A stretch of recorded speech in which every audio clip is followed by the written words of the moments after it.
What's up, YouTube? It's Crazyman4985, and this is Crazyman4985 Content Reacted, and we are going to react some more to classical music here.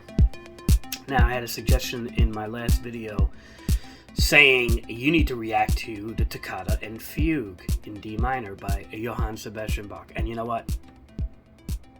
Absolutely correct. That is an absolutely correct. Normally I do try to weigh in suggestions, but this one is yeah, I have to do this. So without further ado, and I am going to provide the link in the description. It's kind of how I'm going to do things now, I think, is just kind of switch up to where I'm going to put the original link that I am watching this, whoever uploaded. I'm going to give credit to the uploader, and, because the uploader usually gives credit to the people who perform the song. Even though it's a public domain song, it still holds copyrights, but people who perform it. So usually the uploader gives credit to them. I'm gonna just post the original link by the uploader so you can watch it. So again, Fair Use Act is, I am not infringing on the original song by any means. And we're going to start it right here. Link will be in the description. Let's go on the count of 3. I'm going to click it and we're going to start this. 1, 2, 3.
Alright, 1 minute, we're paused.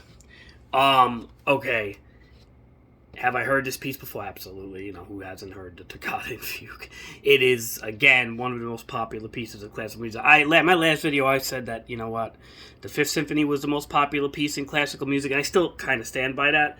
This is definitely up there as one of the probably top 5 most popular pieces, of all time with classical music. A very popular piece. This is a piece that has a very almost like a horror feel to it, and I think a lot of horror movies used this particular piece in their movies for its eerie organ sounding, and Toccata is like an introduction before the fugue, right? Before a fugue, so it's but this is organ music, and this is definitely has a very creepy sound to it. Right now, at the time, Bach was a bit before Mozart's time, and it was kind of I don't think they had really the instruments were definitely not as developed and as good as when Beethoven was during his era. But the thing is this is really great. Now, Bach is a master of melody. He's always been called that, and he is one thing I like about Bach is the way he layers things, how he layers his instruments, and like you'll see in this fugue how he's gonna just start it's gonna go on to runs that feel like they're never gonna stop, and it's if you break down the note structure of what Bach does, it's pretty amazing how he layers everything together. This guy was the first true heavy hitter of classical music, was Johann Sebastian Bach. He is always a top 3 when it's between Beethoven, Mozart, and it's usually him, and then then you can start adding other people like in the mix there, Chopin maybe or Tchaikovsky, or you can start adding other people, whatever, right? But Handel maybe, but Bach is usually in the top 3, and sometimes these people's number 1, and because of things like this fugue. So let's continue. We're at 1 minute on the count of 3. 1, 2, 3.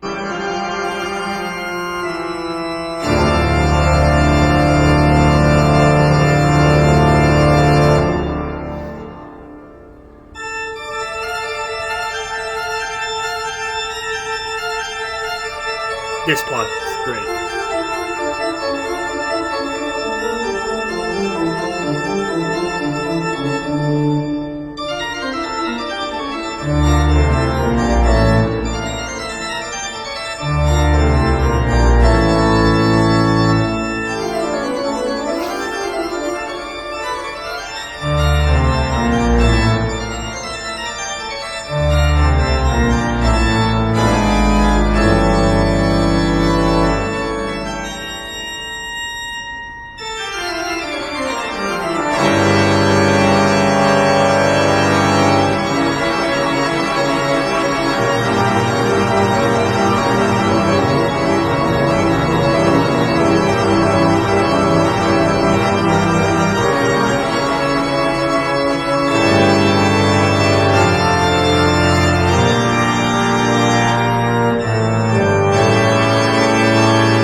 Pause at 240. Wow. Okay, you see what Bach does? He goes on these these tangents of back and forth, and I just feel his another guy that can take you down that journey. If you really listen to what he does, he's quite amazing when it comes to that. I mean, how are you not impressed with this piece? This is an amazing piece. This is used, like I said, this is one of the it's Vincent Price using it for horror movies and stuff like that, even though I don't even know if it was written with that intent, to be honest, to try to sound scary. I don't know if he wrote it for that reason. It's just the organ. When you're doing organ music like that, the organ has a very distinctive sound that tends to make something sound almost like scary, this could be... I don't know why this was written. I'm not really sure. I remember Bach is going back to, they say in this piece could be written, sometime during 1708. Now, we're going way back here. I don't exactly know why he wrote this piece. And honestly, I'm a little bit... unlike the Beethoven video I did before, where I can kind of get into the emotionality of why why Beethoven wrote what he did, and I could feel it. I'm not feeling much here. I'm just this is written... I don't feel like it's written out of his emotion. I feel like it's written as a production piece for something, whether to put on a theater show or did he write this for the church or something? I don't know exactly what the reason he wrote this, but it's one hell of a piece, and we will continue. 2 minutes and 40 seconds. All right, on 3. 1, 2, 3.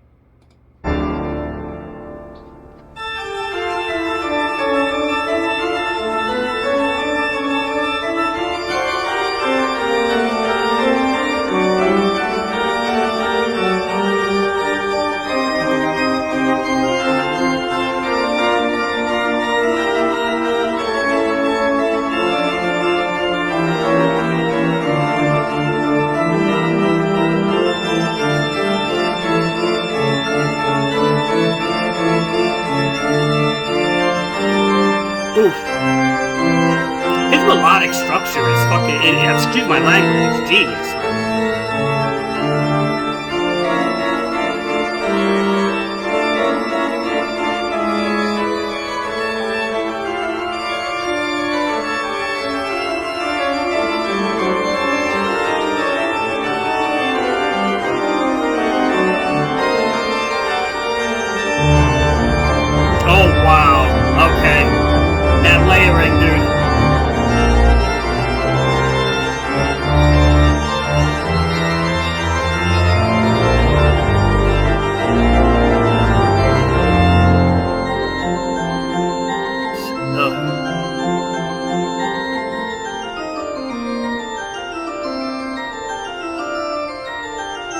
I've heard this before. I never focused on this piece though. But, ooh.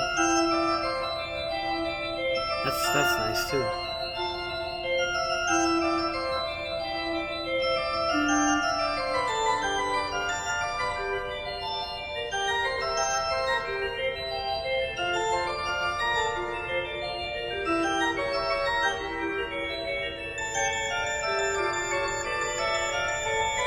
Okay, I'm gonna pause it for 1 second. We're at 2:38. Wow. Okay. He has a bit of Beethoven going on here, and maybe Beethoven obviously took notes from him because he's way before Beethoven. But the thing is that I'm feeling this melodic structure that is not stopping. Okay, like it's like literally not. And what do I mean by not stopping? It keeps going. It doesn't have a structure like as structured as like Chopin with Nocturne or Mozart with some of his very beautifully structured pieces. This is more like on a Beethoven where like you don't know where it's gonna go type of thing, and it's taking you down a journey again. But I'm not getting an emotionality journey like I would with Beethoven. I'm just getting more of a professional journey. I can't explain it, but just the layering and the way his arrangement and layering is perfection in a not so much in an emotional way, but more in a song structure way, a melodic way. I mean, like I said, I've heard this guy being called the master of melody before. He is the guy that, you know, all the composers after Bach looked up to Bach. Like, this was the guy to study. Okay, when they went to Vienna to study music, they studied Bach. Bach was the big, great, you know, the Michael Jordan of classical at the time. So Bach is the man here, and he is the man that, you know, one could say without Bach, you really wouldn't have anybody, right, in the classical genre. This guy started it all, man, and his layering and his arrangement and his it's almost like if you were to take Dr. Dre and put him in a classical era and make Dr. Dre classically trained in music. You got Bach. Bach is like the first, like, almost like beat maker type of guy, man. And listen to how things are just going in this song. And you know, you can listen to Bach's other stuff like Air on G and stuff, and you can just totally see what I'm talking about. But let's continue. 4 minutes and 38 seconds on 3. 1, 2, 3.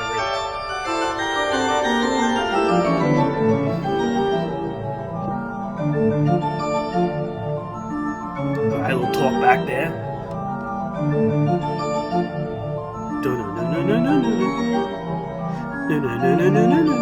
That's a little talk back.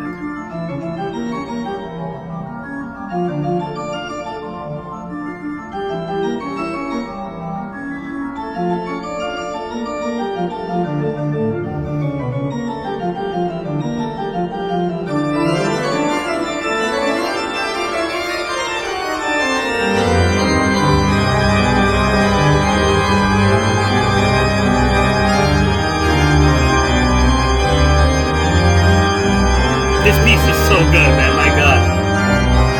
It's gonna be one of my highest scores here.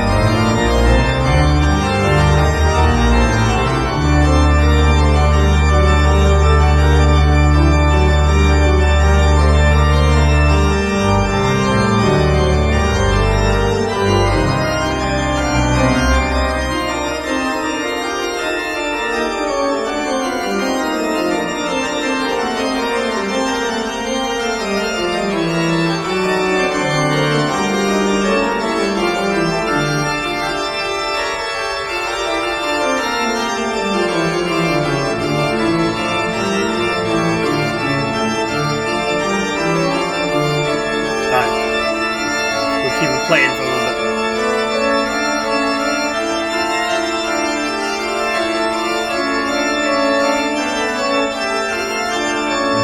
Ooh.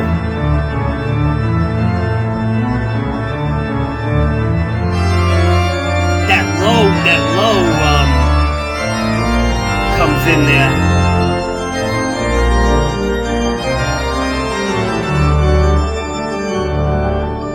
A lot of talkbacks.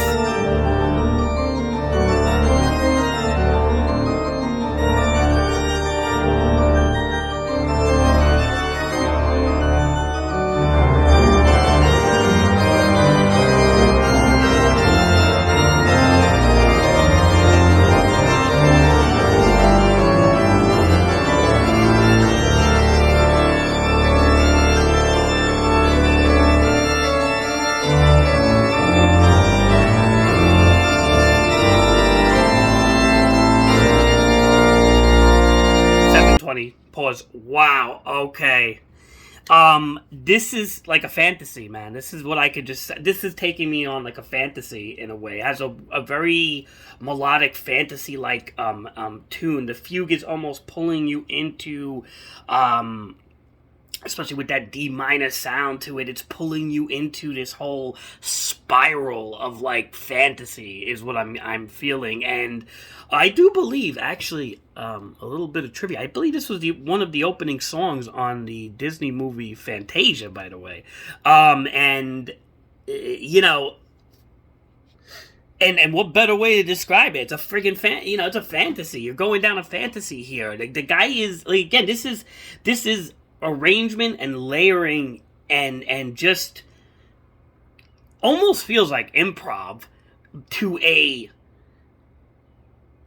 like written improv, like improv that's almost like so well that it's like structured into a written format. Like, you know what I'm trying to say? Like, Beethoven was also known to go on these things like this too, maybe more fueled by emotionality, but this is definitely more, I would say, structured and more like on a instead of fueled by passion and emotion, this is fueled by like a structured setting over here. This is very, very good, man. Very, very, very good piece. And yeah, I don't mind you live near an airport, you're gonna hear every couple of minutes. But I guess it's good that planes are flying, right? And off topic, but anyway, let's continue. Wow, I am liking this piece. All right, 1, 2, 3.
Wow, okay. That's Johann Sebastian Bach, ladies and gentlemen, and that is the Toccata and Fugue in D minor. And nobody quite makes an organ sound as good as Bach. So, this is by far, I would say, probably, I'm going to say one of the greatest pieces in classical music. I think everybody that studies classical music in any way, shape, or form, if you find classical music interesting in any shape or form, you need to listen to this piece.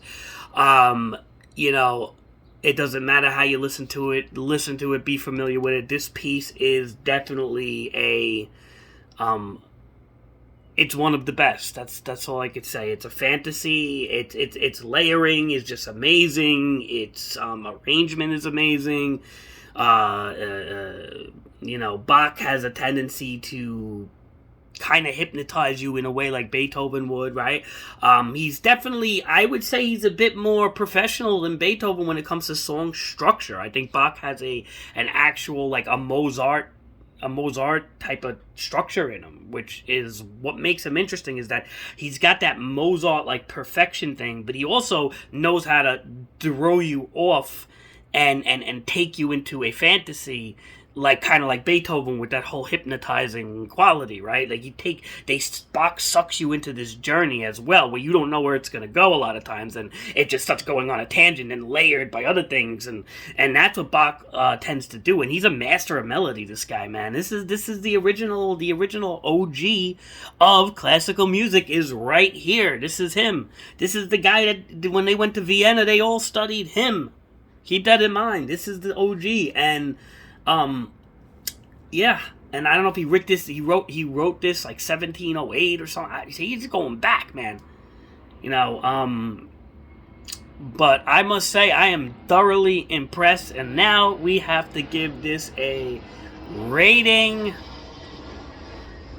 Yeah, so they must, no, I'm sorry, they were on a pattern today, but anyway, you know. But we're going to give this a rating on a scale of 1 through 10. What am I going to rate this on a scale of 1 through 10? Okay, I got it. I already kind of knew the score anyway, what I was going to give it. But I'm going to say this right now. This score is going to be a 9.8. That's right, 9.8. Almost a 10. Not a 10. Only on the fact that this is an organ, okay? Organs, in my opinion, just don't have a great sound to them. They're a funny instrument, okay? This guy makes the organ sound amazing. For the most part, I don't really like an organ too much. If you go into like a church, and I've been into many churches doing these recordings and stuff like that, the organ itself, I'm not a big fan of. But what this guy did to the organ, I mean, it's amazing how he made this thing sound incredible. Not just good, but incredible. Okay? He made this sound incredible. This is unbelievable. 9.8, so deserving of that score. This is a staple of a song that has been used in horror music because of how scary an organ can sound. And he's got that very, like, almost like an Undertaker type of feel, right? You know, when you listen to that Toccata part, and then it goes into the fugue of just, you know, all these notes and stuff.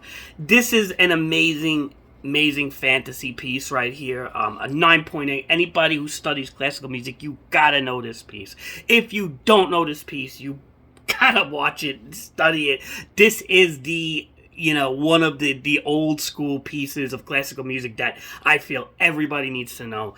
And thank you for the suggestion in my last video to Lieberstrom, I think his name. I'm sorry if I'm getting it wrong. But thank you for the suggestion, because I was actually overlooking this piece, and I should not have, because this is such an important piece for any type of, if I'm going to rate classical music, like how do I not rate this piece? So this has been Crazyman4985 Content Reacted. I hope everybody enjoyed this video. I truly enjoyed this song a lot. I could listen to this song again and again because I just like the structure and where it goes. And yeah, stay tuned. Next video, I think we're gonna hit some rock and roll. Wow, rock and roll, you say? Yeah, actually, yeah. Here I am, a classical music fan reacts to what song? I'm not gonna say. We're just gonna do it, and that's what we gotta do with this reaction channel. We just gotta do it, and I really hope everybody likes, subscribes. Please leave a comment in the comment section. Show some love to your man Crazyman. Let's get this channel growing, man. It's so hard to break through these. I don't want to sound like a beggar. Please. No, let's break through these algorithms. YouTube has a funny way of sending out algorithms and stuff like that. You know, like it's you gotta do things on a weekly basis, a daily basis, all this stuff with their whole math and numbers, and it's just like, really all it is just, guys, like, subscribe. You know what, you don't even have to watch the full video, just show some love, you know, and hopefully I get to something that you do like. If you don't enjoy classical, I will get to something that you do like, okay? And I'm gonna try to make these videos better and more, you know, as time goes on. I'm not giving up on this. This is a project I'm not gonna give up on. So, like that being said, I'm not forcing anybody to do anything, but it will help the channel. And regardless, great piece. 9.9 I'm like looking at my fingers. 9.8. And this has been Crazyman4985 Content Reacted, and we are